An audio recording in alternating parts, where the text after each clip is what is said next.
listening to, watching, hearing, smelling, tasting, and feeling sex, drugs, and skincare. Like and subscribe. Hi, welcome back to Sex, Drugs, and Skincare. I'm going to sit on this pillow. I am Nikki Davis Jr., stand-up esthetician, licensed comedian. That's correct. Yeah. Oh, thank you. This is my co-host and my yes man, Sandro Yocolano. Nice to be here. Thank you very much. I'm an esthetician for about 30 years. I do facial massage. And if you ever want to learn how to do a facial massage on yourself, go on my Nikki Davis Jr. on Instagram and go to the link tree and go on my Patreon and push a whole bunch of buttons and then subscribe. And I'll show you how to do it. In the meantime, I have with us today, I'm super excited. Beautiful. We have Brooke Sarmiento at Bee-OCH. Bee-OCH what? Organics. Organic. Okay, yes. I'm sorry. I should memorize that because Brooke was kind enough to send me a box of products. She's been using it nonstop, by the way. So it's like, yeah. I'm obsessed and I'm not being paid for any of this. And I have the lip balm in my purse that I will not leave. They sent me like 13 lip balms. This one is like lipstick. It's my favorite color. What does that say on there? Oh, this is the red Red Beelicious. That's it. Yes. And I got to come prepared with glasses. Yeah, I know. And stop denying myself aging. He's finally figuring out that he needs the glasses just now. That's okay. I feel your pain. Can you imagine designing those labels? Oh my God, exactly. I'm obsessed with all of your products. Tell me more about I want to talk to you about a couple different things. I know we were going to talk about like chemical sunblock and stuff like that, because your line is natural. But tell me more about your line. Sure. And yourself. Sorry. Yes. Well, sure. So my name is Brooke. I founded BEE-OCH about 14 years ago, and we've been in business for 12. And the goal is to get rid of any and all toxic chemicals in your daily skincare and beauty routine. Right. And so it started out, really small and modest, just some, body butters, makeup removers, lip balm, things like that. And over the years, I just really became obsessed with getting rid of just the plethora of toxins that we're exposed to every single day. Product after product after product that are marketed to us as beauty, and really, they're just big bottles of chemicals. And so personally, I couldn't, once you can't keep applying things like that, right? And so I just started making things for my own personal satisfaction, for my own kids' safety.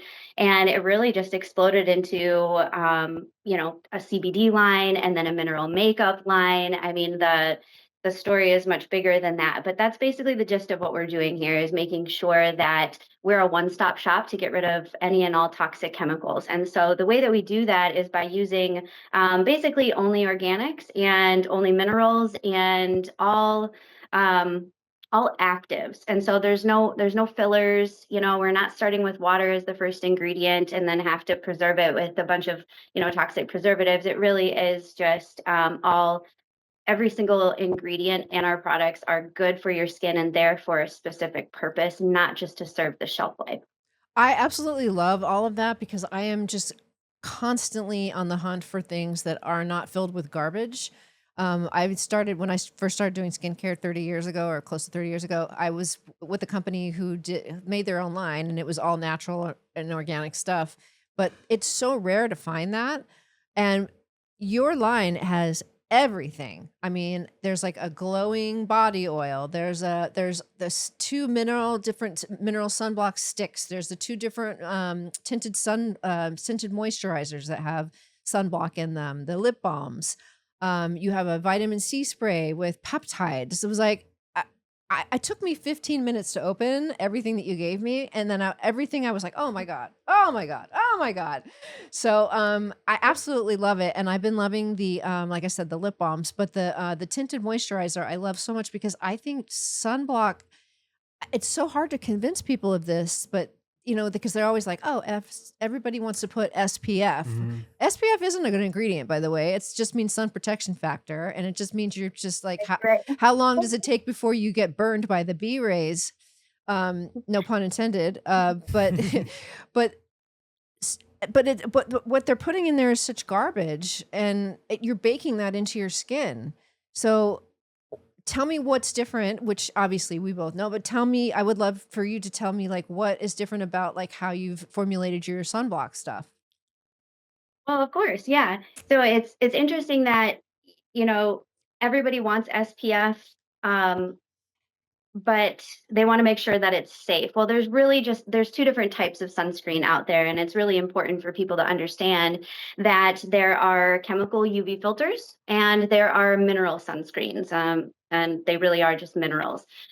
They work in two completely different ways. They behave on the skin in two completely different ways. And so, you know, your chemical UV filters are your avobenzone, oxybenzone, homosalate, octinoxate. The list is actually really long for the available chemical UV filters to use. The way that they work is they absorb deep into the skin, and they actually sit on top of your melanocytes, and they scatter UV into heat energy, which scientifically is like super cool. Like I would nerd out on stuff like that. However, the molecules themselves are what's called hormone disruptors. They actually look like hormones in the body. Whoa. And because they have to absorb into the skin in order to be effective, your body is actually, you know, absorbing them into the bloodstream at rates higher than what the FDA even considers safe. Oh my God. And so mineral sunscreens such as zinc oxide and titanium dioxide, which we use zinc oxide,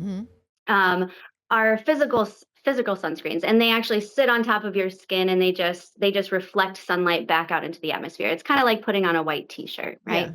And they don't absorb into the skin, and so they are the safest sunscreen.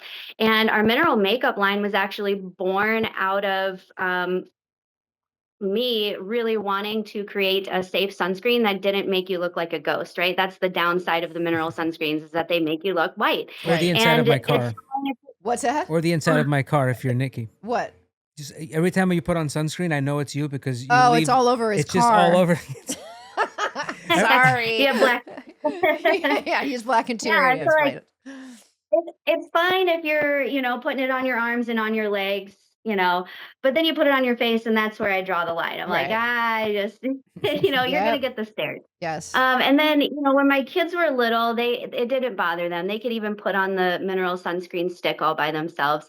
But then they started to get older, and they had a preference and an opinion, and they were like, Mom, I don't want to put that on my face anymore. Please don't put that on me. And then I knew that like we had a problem, right? Because my kids don't want to wear safe sunscreen. They would prefer the clear stuff, which is all chemical UV filters. Right. So I started playing around with iron oxides to make it blend in with your skin, and realized that it provides amazing coverage, and it looks like really fantastic, flawless makeup, and it's a sunscreen all in one. And so our makeup line actually kind of just happened by accident. It's a sunscreen in disguise, if you will.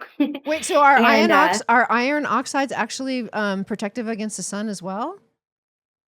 Well, so they're not approved for use as an SPF by the FDA. And so, no, you could never put that in the active ingredient list. Iron oxides are your colorant. So that's what turns, you know, the mineral makeup a color. Gotcha. However, after going through the SPF evaluation process, you will see that there's a difference between just your standard, you know, mineral sunscreen stick, which is white here, and the ones that we have tinted with iron oxides here. Oh, right. Okay. Yeah. And these ones actually have a higher SPF than the non-tinted. And so, you know, we can't claim that the iron oxides are an active ingredient, but they do have an effect on the SPF, the final SPF. So that is really cool. And yeah, I do. I feel better.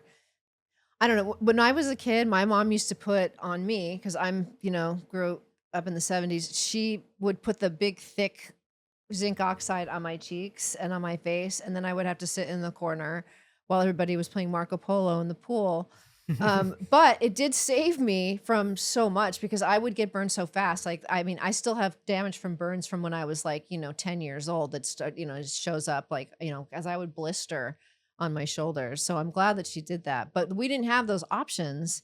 So what you've done, I mean, even with the mineral sunblocks that I've used in the past, some of the other lines, I noticed that there's still got the like the methyloxycinnamate and like the other weird chemicals in there mixed in with the minerals. Like I don't even understand why you would do both.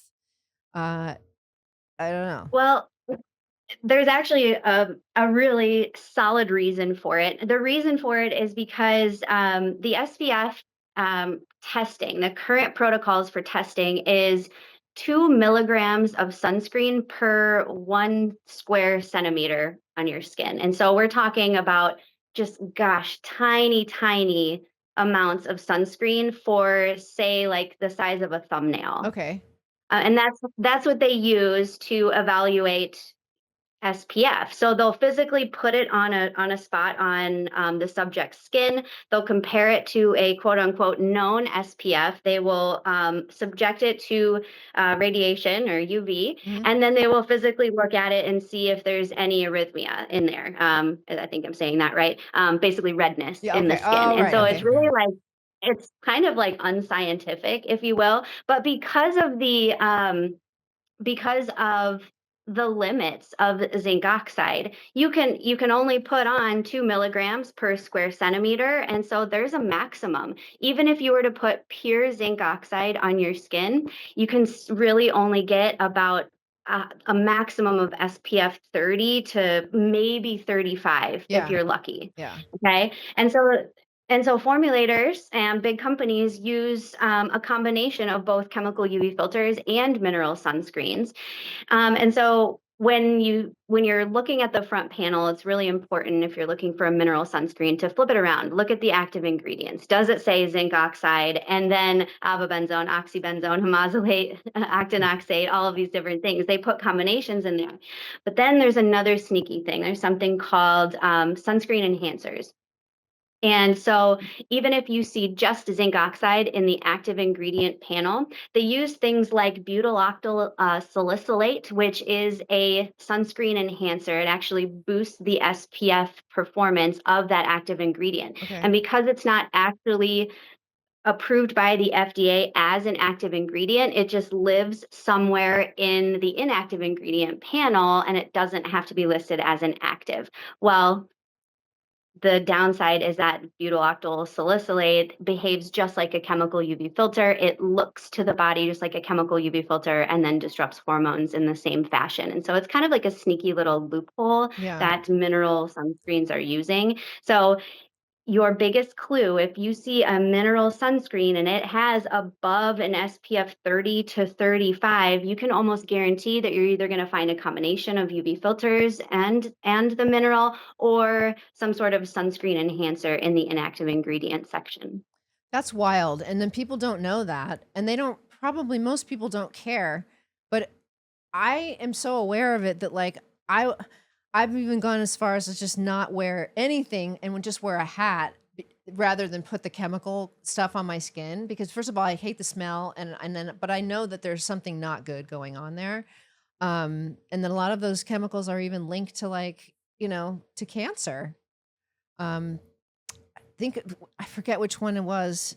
I don't know if it was methoxycinnamate or if it was avobenzone or avobenzone. Um, that I think was it's the avobenzone is the main linkage there. And then it's the O's, the octinoxate and oxybenzone are the ones that are not ocean friendly. right, and they could like they cover the what do you call them? The The the reefs. reefs, The reefs. the coral reefs, right? Yeah, it causes coral bleaching and actually it actually so coral is alive because of all the algae that's held inside of them. And so these chemical UV filters actually cause the coral to release their algae and it causes coral bleaching and basically coral death is how Oh that works. wow. And That's there are awful. literally like truckloads, tons and tons. Like I forget the actual number. I think it's somewhere like 200 tons of sunscreen go into our oceans every single year just because of going down the drain, swimming. It's actually unreal to think about. That's Um, That's so irresponsible of people to just be able to do. I mean, not everyday people don't know about that stuff, but still, like the fact that it's allowed to happen is just so incredible to me. Yeah, you would think once they know, it's a hard no, right? Yeah. Hmm. But it's not. Wow. And so it's funny because we got when we were first working with iron oxides and doing our makeup and everything like that, we didn't have our SPF testing finalized. We're a really small company, and so it's super duper expensive. You have to, test every single one, thousands and thousands of dollars, months and months of testing, and so we didn't have a solid SPF. So we were just marketing as makeup with zinc oxide, right? And everybody's asking, well, what's the SPF? Does it have sunscreen? What's the SPF? The biggest question. Like everybody wanted SPF. Well, Right. now that we are SPF certified, if you will, all of our stuff is SPF evaluated. Now we're getting comments that say, well, do you have anything without SPF? SPF is bad for you. And it's so, People don't it know what makes us laugh SPF because even we is. can't. It's so I know, funny. I know. No, I've been studying this Yeah, stuff you forever. can't Yeah. win either way. What's that? You can't win either way, You No. right? can't. No. Yeah. Everyone needs to get on the same algorithm. That is, there's enough of everyone having their own bubbles and their own worlds. Everybody has to get at the same time. So that they know. We I all feel know. like because everybody's on board with something, and then all of a sudden they're like, "Oh no, you shouldn't," and then everybody's catching up, trying to satisfy both sides. Yeah. But it's pretty interesting how it's like.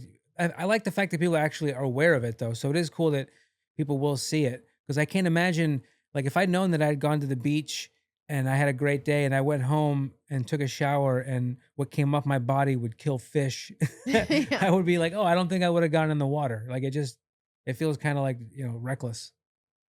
Yeah.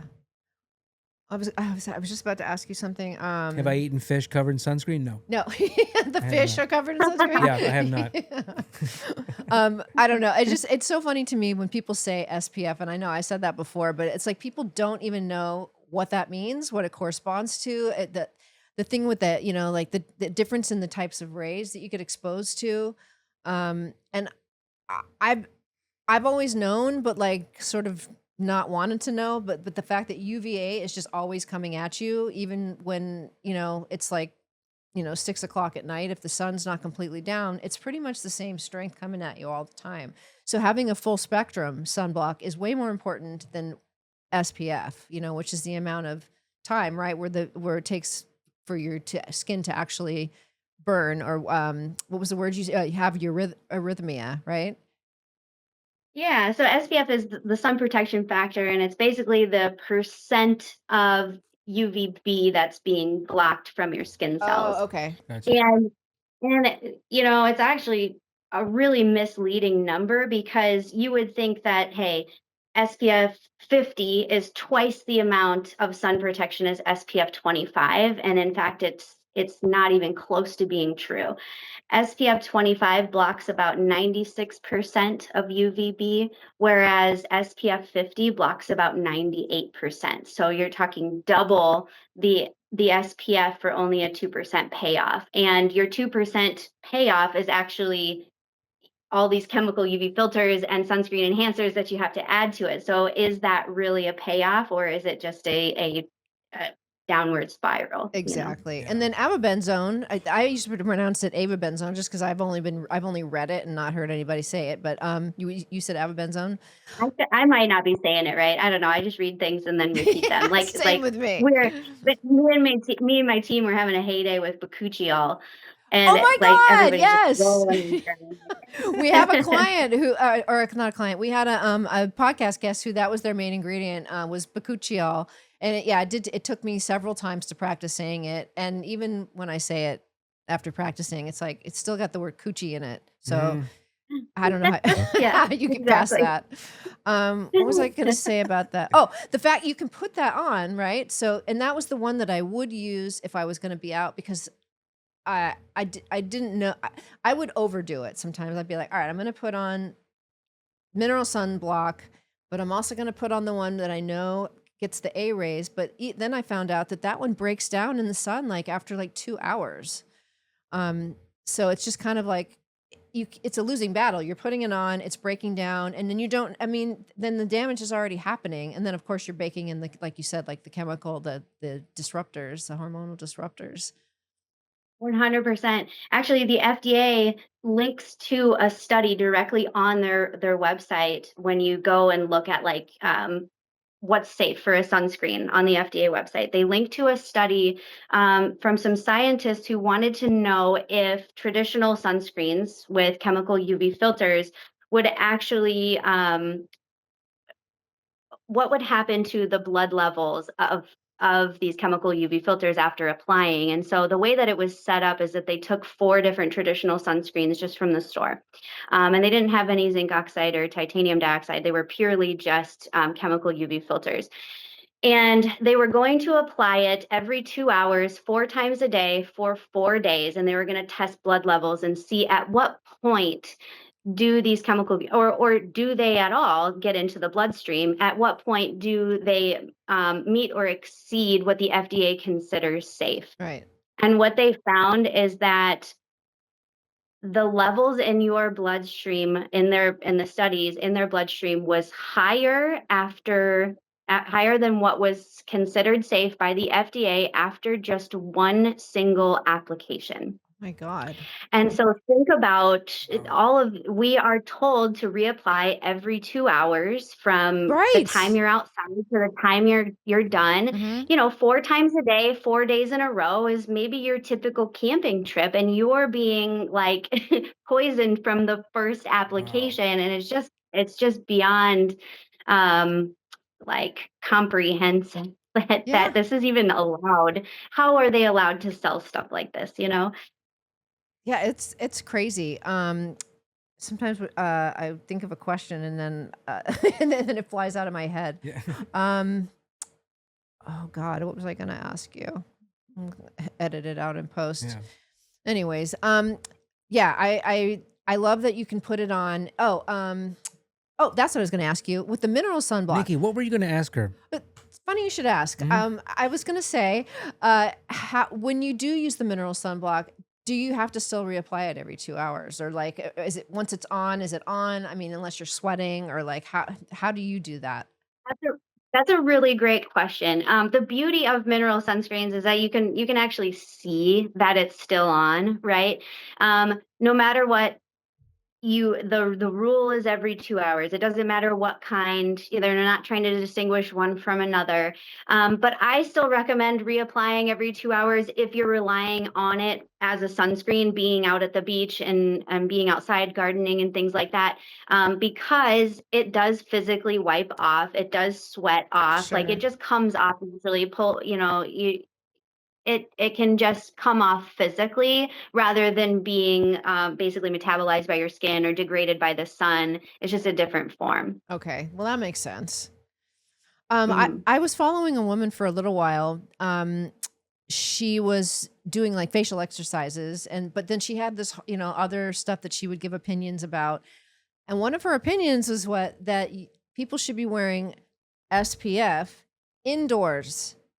So that means you're getting up in the morning, you're putting on sunblock in your home, which I think the only reason why you would need that is if you were walking past your window constantly and you were getting the UVAs that are coming through your window. But then you've just got the sunblock on constantly during the day, and you're not getting any kind of like a break from it. That was it. That was my Yeah, only I think it's comment. yeah, I guess if you got like special lights, like my husband has a rack of plants and he's always growing Like a grow light. something Yeah.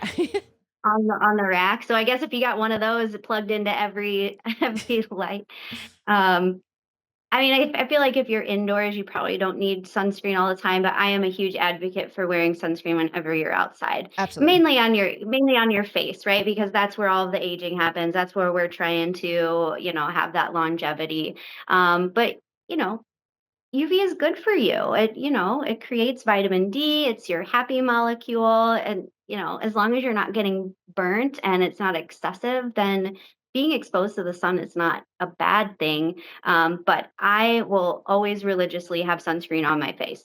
Yeah. Always. I was a sun worshiper as a teenager. I literally worked in a tanning salon when I was 16 years old. And so I went like 2 or 3 times a week. It's very, very dark. Oh my God. And I'm paying for it now that I'm 40, right? I've got Yeah. like, you know, the sunspots and the lines and all of those things. And I'm just trying to like do better now that I know better. Well, your skin can actually repair itself if you're protecting it because it doesn't have to keep fending off all the new stuff that's coming.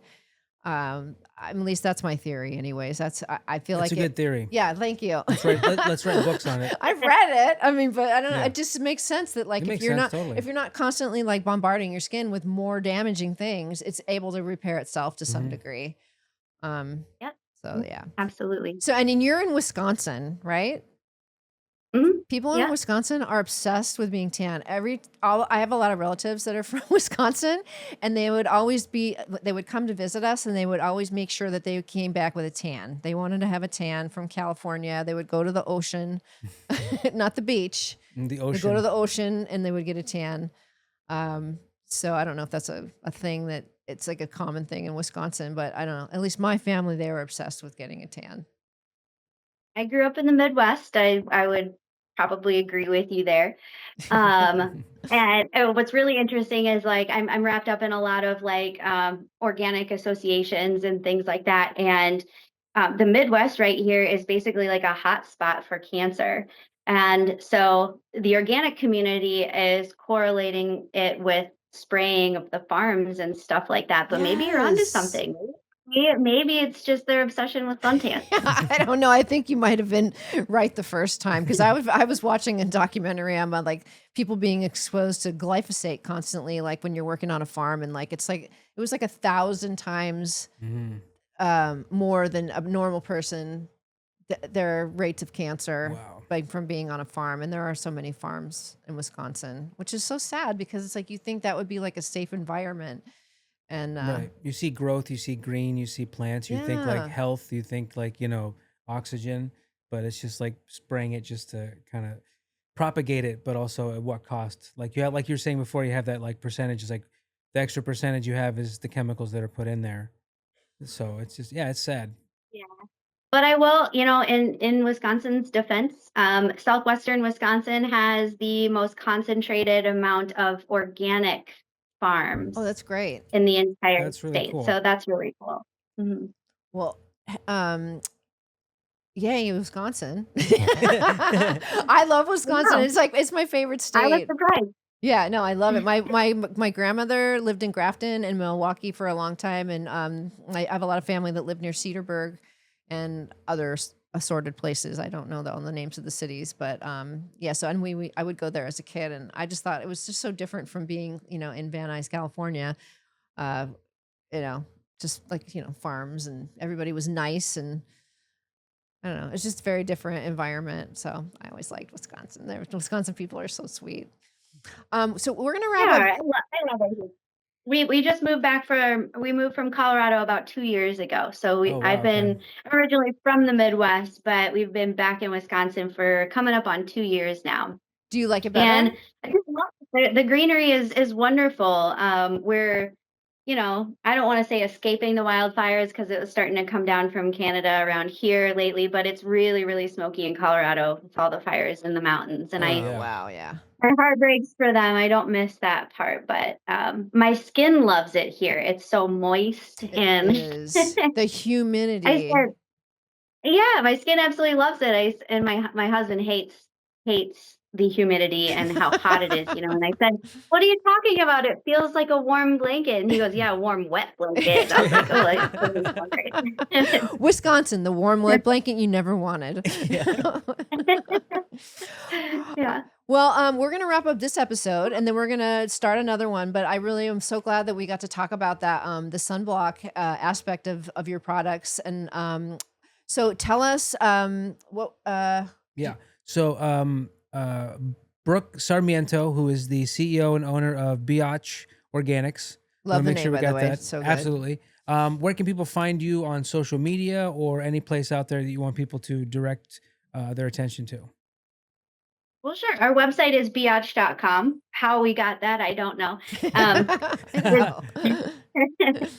But you got to spell it right. It's BEE-OCH.com. We're on Instagram. It's at organic_BEOCH. And we're on Facebook too. So you can follow along. I put out all kinds of nerdy skincare science and things like that and try to expose the toxic beauty industry as best I can.